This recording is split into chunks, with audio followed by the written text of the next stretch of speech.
I want to ask Alan what he thinks of these Alcoa numbers and whether or not what we heard from Matt earlier was that, our neighbors are getting a little cold and we might catch it. This would seem to indicate otherwise.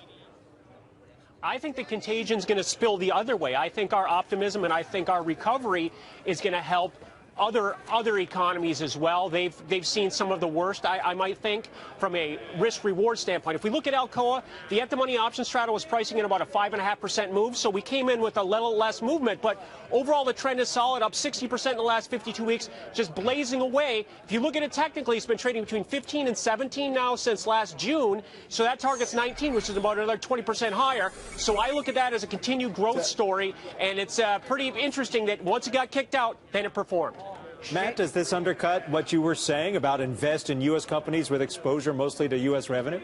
Well, not at all. I mean, Alcoa actually supports my case that we're doing quite well here in the U.S., and I think we're going to continue to do well.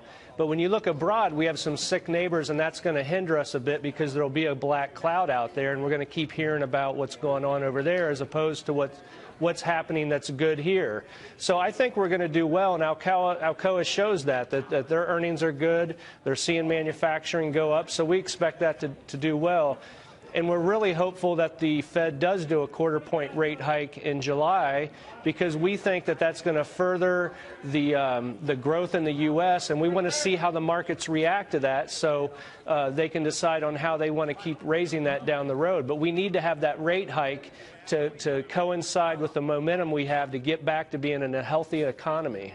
Jamie, will Europe provide the momentum that Matt just talked about at least by June of this year?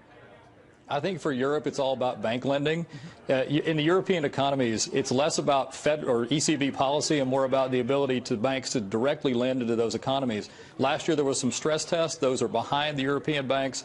I think you'll see some recapitalization like you saw last week with Santander, and you'll start to see this bank lending pick up. And when you do, you will see the economic conditions in Europe go up, and that will be good for everybody, including U.S. companies, global companies, all over the world. That's good for everybody. So that's why I'm bullish Europe. I think the worst is behind them, and I think that as we move through the year, we're going to realize that last year was an aberration and not an indication of massive deflationary fears like people are sort of kind of conflating with the reality of the situation right now. Good to see all of you. Jamie Cox, Matt Jehn, and Alan Nuckman. Thanks so much.